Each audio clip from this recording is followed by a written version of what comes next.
Britannia AD 43. As legions of the Emperor Claudius disembark onto hostile shores, resistance from native tribes grows desperate. Among Rome's most unexpected instruments of conquest stands the war dog canes, pugnaces, bred for violence, armored in iron, unleashed at the front of battle lines. Neither symbol nor spectacle, these dogs formed part of an evolving military doctrine that fused discipline with terror. From the Rhine to the Nile, canine units served in scouting, guarding, and direct assault. Behind their deployment lay logistical burdens and cultural attitudes toward animals as tools of war. Yet as imperial frontiers stretched thin, Rome's reliance on such creatures revealed deeper insecurities in its own might. New revolts would test their true utility. In the summer of AD 43, under iron-gray skies and Atlantic winds, 4 Roman legions disembarked near the Thames estuary. The invasion of Britannia, authorized by Emperor Claudius and entrusted to Aulus Plautius, had begun. Resistance was immediate and violent. The tribes of southeastern Britannia under Togodumnus and Caratacus of the Caduvelloni mustered warriors from chalk hills and forested valleys, determined to expel the foreign power before it could dig in. For Rome, this was more than conquest. It was restoration of imperium, a continuation of Julius Caesar's incomplete ambitions. Amid the ranks of the Roman vanguard moved not only legionaries and auxilia, but a weapon of psychological disruption, canes, pugnaces, war dogs. Descended from the Molossian breeds of Epirus and further refined on mainland Italy, these massive mastiff-type canines were bred for strength, weight, and endurance. Their handlers were drawn from non-citizen auxilia schooled in canine warfare at training camps in the shadow of Capua and Castra Vetera. Deployed at the skirmish line, their charge broke the cohesion of tribal formations. The dogs, armor-plated and snarling, lunged beneath spear thrusts and tore at exposed limbs. For warriors unaccustomed to such beasts, the effect was staggering. "Huge!" cried the skirmishers, exploiting the disarray with pila and slings. But Roman order came at logistic cost. Each dog consumed more grain or meat than the average foot soldier. With the channel supply lines battered by early autumn gales and foraging limited by scorched fields and enemy raids, the feeding of animals became a burden. Quartermasters, already rationing equipment, mules, and pack oxen, filed urgent reports to legates on consumption rates. When roads turned to mire and carts sank past their hubs, the dogs' value was weighed against their strain. As the legions pressed inland toward Camulodunum, the dogs had earned their place. But behind each victory, another campaign crept closer. The campaign to keep the Roman machine fed intact and advancing on soil that refused to yield. Beneath the shadow of Vesuvius and along the soft plains of Campania, a silent industry stirred. Near Canusium and southward, toward Epirus, Roman procurators oversaw the breeding of a very particular kind of animal, canes, pugnaces, war dogs of immense power and bred in fury. These were not wild beasts, but cultivated instruments of statecraft, heavy-muscled, thick-jawed descendants of the famed Molossians of Greece, prized for their use in phalanx disruption and frontier intimidation. Their lineage was mapped with the same care as the equites pedigrees, for their loyalty in combat could mean the difference between rout and victory. Training camps near Capua and the Rhenish fortress of Castra Vetera saw to their tutelage obedience under cacophony, pursuit under fire, stillness until the kill. But the expansion of these programs met unexpected opposition, not from barbarians, but from within the sacred boundaries of Roman cultus.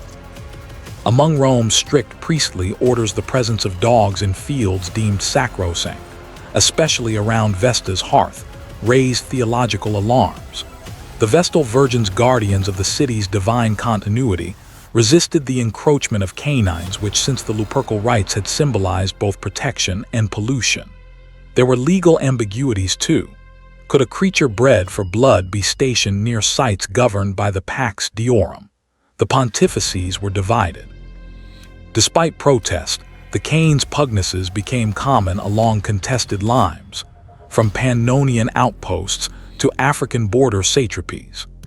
Their deployment required codified logistics rations listed in the Annona Militaris handlers, exempt from certain levies. Yet with each expansion came ethical distortions. Breeding centers doubled as spectacles, and military trainers often circumvented protocols to meet quotas. Tensions grew between practical necessity and religious orthodoxy, between martial advancement and ancestral ritual. As the dogs of war howled in the darkness beyond the Rhine and Nile, the walls of Rome's own traditions strained under pressure. What was bred for conquest now echoed unresolved debates at the heart of the Republic's fading soul. Winter gripped the upper Danube, and with it came the whispering raids of the Sarmatians. They moved across ice-black waters and through frost-hardened forests, exploiting the long shadows and the exhaustion of Rome's overstretched defenses. It was AD 169. The legions thinned by plague desertion, and the long attritional marches of the Marcomannic Wars could no longer adequately patrol the fractured frontier. Marcus Aurelius, ruling from Carnuntum, authorized a measure both unconventional and precisely calculated: the deployment of specialized canine patrol units to river fortresses. These dogs, descendants of the canine pugnaces long bred for violence and endurance, were not clad in armor nor released in battle charges. Instead, they were trained to scent, listen, and warn.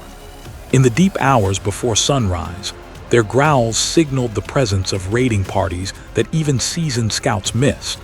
At Britannia and Vindobona, watchdogs replaced missing century cohorts on nightly circuits. Officers reported dramatic drops in successful ambushes. Garrison morale improved when men knew they did not hold the night perimeter alone. Ammianus later observed that even the torchlight patrols feared the cold silence more than war. Yet the success bred dependence.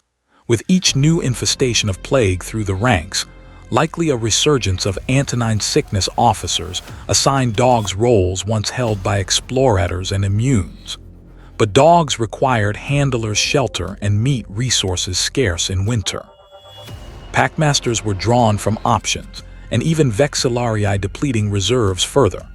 Some forts lacking trained replacements began hoarding animals or trading with nearby settlements for local breeds unsuited to military discipline. Wild rumors reached Carnuntum of cattle herds slaughtered for dog rations, of haruspices refusing to read livers after lightning struck a castrum roof, of barking in the valleys when no men returned. The Danube froze solid that month, but the raids did not cease. Inscriptions at Intercissa show hastily buried soldiers, defensors sign Vigilia. Spring thaw would bring more than melting snow. It would bring cavalry without warning. In the late 2nd century CE, as desert patrols thinned and imperial reach slackened across Africa, Proconsularis Carthage, still a provincial nerve center, became a stage for an unusual debate. Governorships in Numidia and Mauritania, confronted by escalating losses among canine units used in frontier policing, submitted formal petitions to Rome. Their request increased funding for canine breeding stations, specifically for the replenishment of Molossian stock, vital to suppressing swift Berber raiders beyond the old limes. Behind the request lay a grim arithmetic: attrition had outpaced training, and the death of war dogs now endangered patrol cohesion and livestock protection.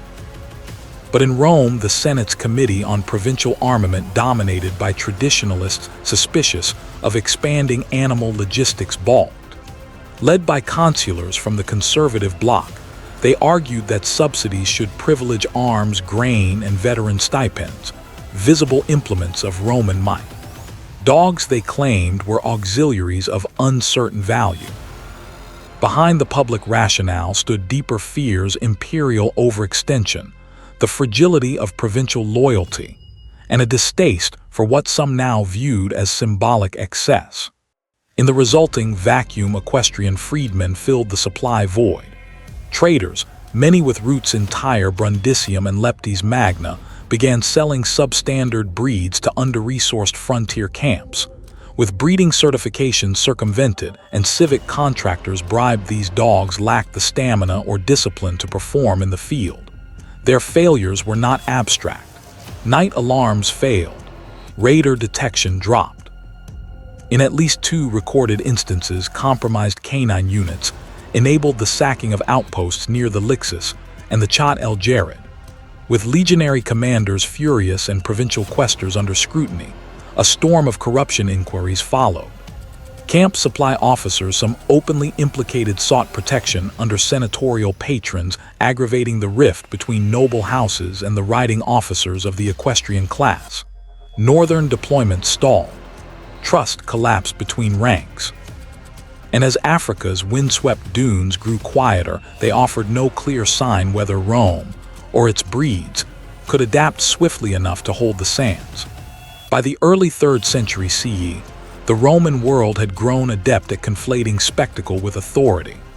In the great eastern cities, where processions rivaled campaigns in their pageantry, dogs marched not as beasts of war alone, but as bearers of divine association. In Antioch, at the height of his theatrics, the Emperor Elagabalus presided over a public benediction of armed canine cohorts. Draped in embroidered standards and fitted with bronze collars etched with solar emblems, the dogs were consecrated not merely as auxiliaries of the legions, but as sacred instruments of vengeance manifestations. It was claimed of both Mars' altar and the jackal-headed Anubis. The ritual blended Roman military cult with Syrian mysticism.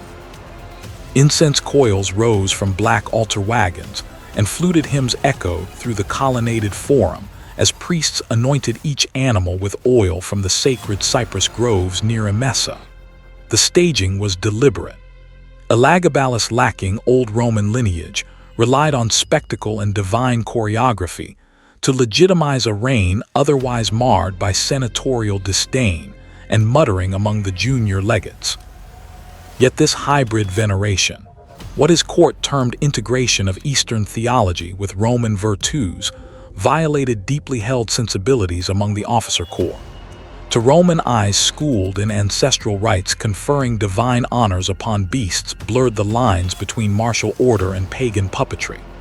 Centurions from the Rhine and Danube, hardened by years of discipline, interpreted the rite as effeminate theater and sacrilegious excess.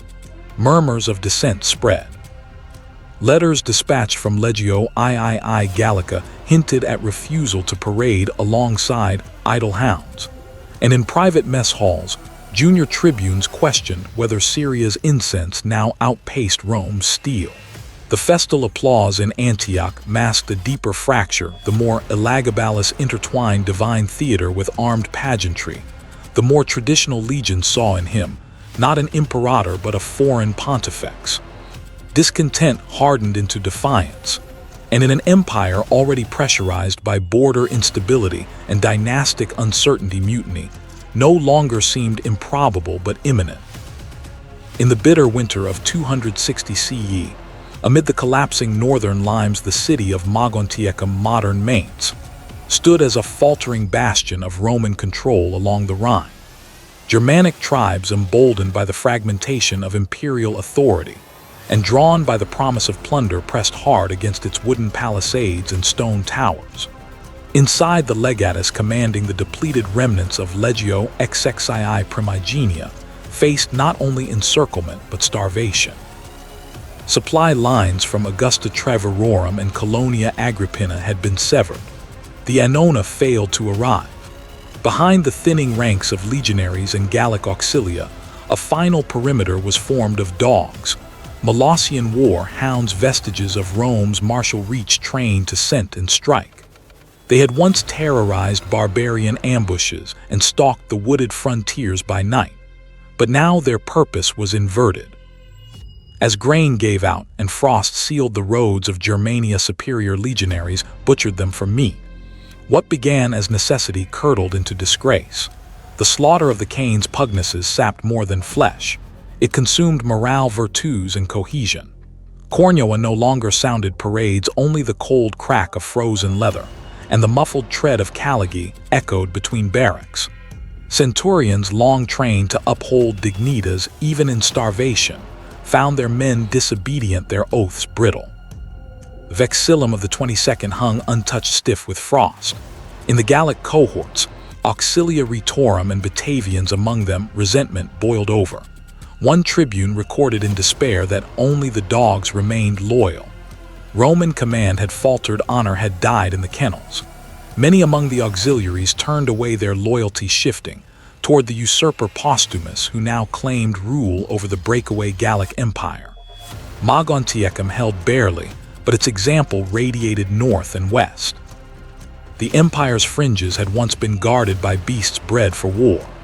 Now their bones littered the ice-crusted barracks beside shattered scuda, and with them lay the conceit of unbroken Roman dominion. South of the Alps, rumors reached the Senatus that lightning had struck the temple of Jupiter Optimus Maximus, a grim prodigy. As spring approached, and the Rhine began to thaw, neither Rome nor her encroaching enemies could yet tell whether the frontier had bent or simply broken altogether. Africa Proconsularis, late 270 CE. Beneath the scorched ridgelands of the Auras Mountains, a Roman auxiliary detachment advanced under the command of legate Hirnius Regillus, tasked with protecting the grain supply lines vital to the Annona of Rome. On their flanks ran tightly leashed combative canes, pugnaces, descendants of Molossian stock, armored at the shoulders, trained to break formations and flush skirmishers from crevices. But what met them now across the desert plateau was no conventional foe. The Berber groups, once dismissed as disorganized raiders, had adapted. At first it seemed an ambush in the usual pattern, scattered attacks on the vanguard, faltering resistance, then retreat. The dogs were released, but scattered among the sun-blasted brush were shallow pits laced with bitumen ignited as the canine cohorts charged. Barking turned to howling. Smoke-blinded handlers and flaming debris disoriented the lines.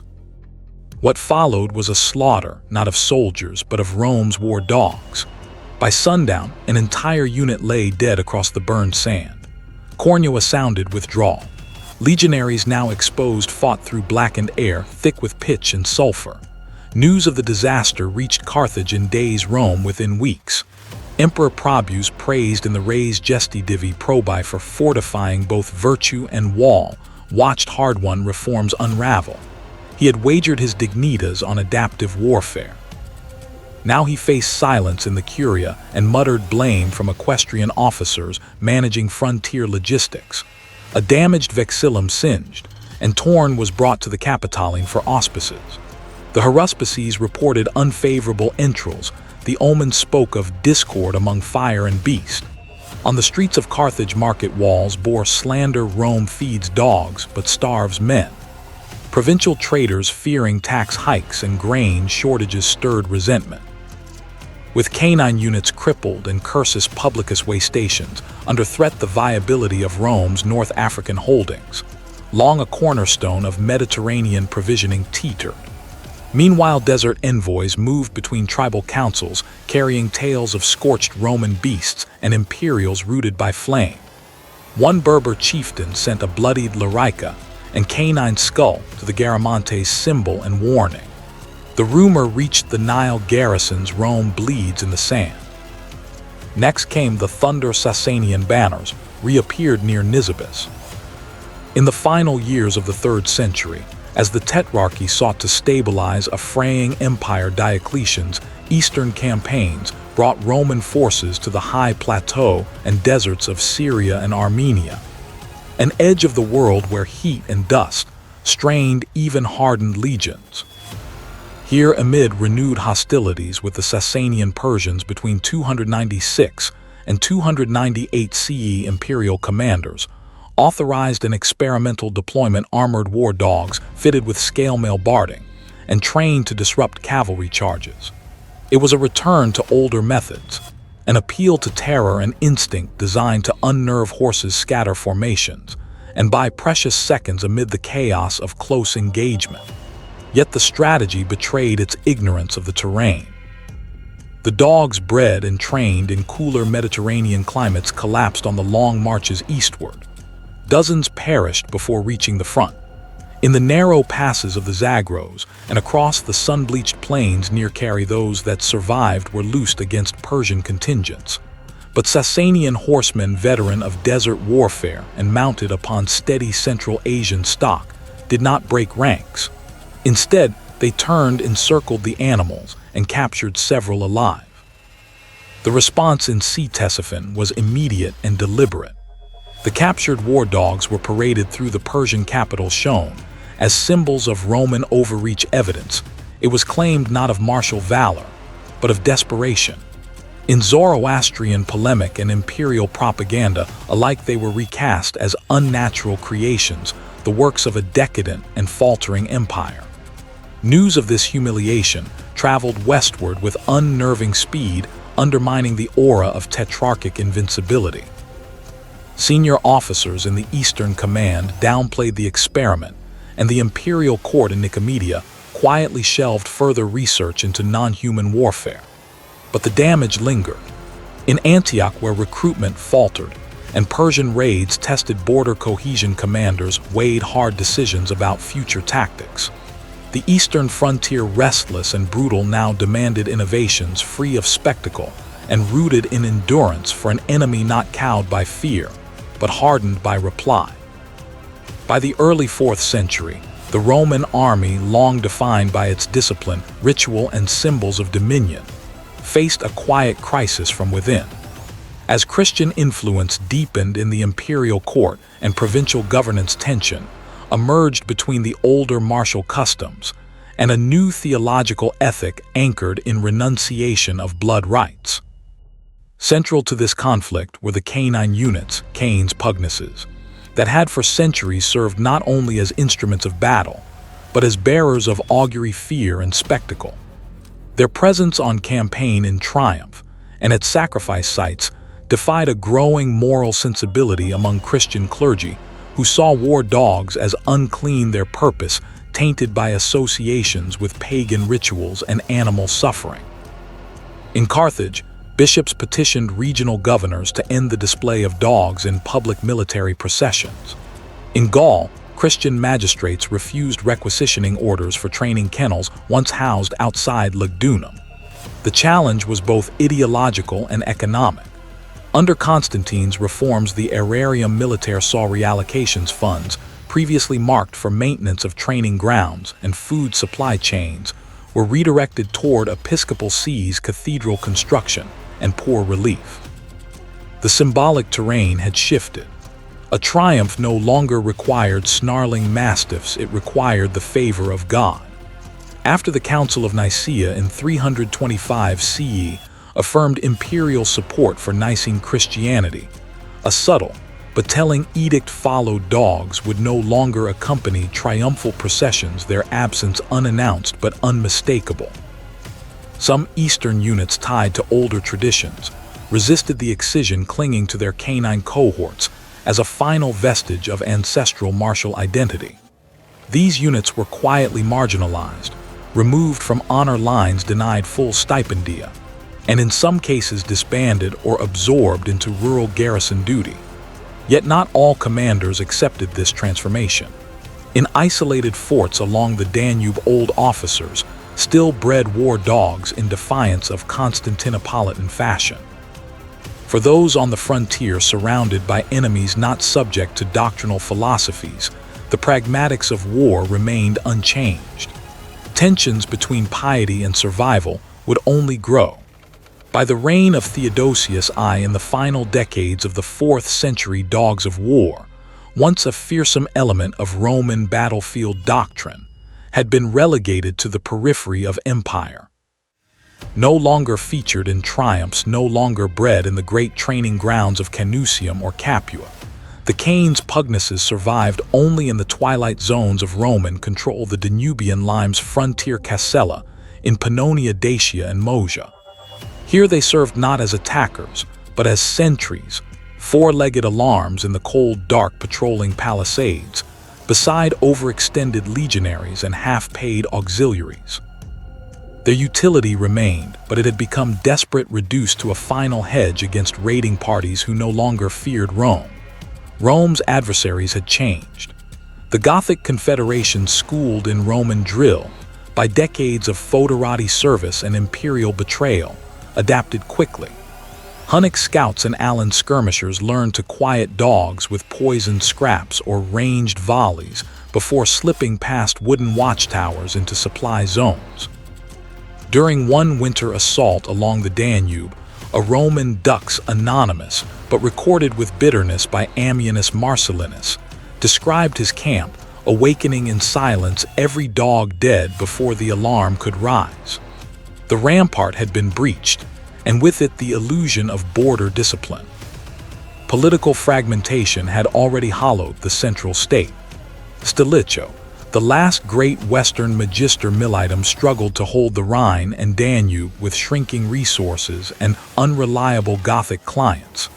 In the East, Constantinople eyed its western twin with suspicion but little intention of support. The war dogs, once feared, paraded ritually blessed, fell to obsolescence not from imperial decree, but because the empire no longer had the infrastructure nor the confidence to sustain the tool. Beyond the rivers, warbands studied Rome's every failure. Their leaders spoke Latin curses. Their scouts walked Roman roads. The once loyal guardians at the fringes now vanished with the dawn, mute harbingers of an empire watched by eyes it no longer saw.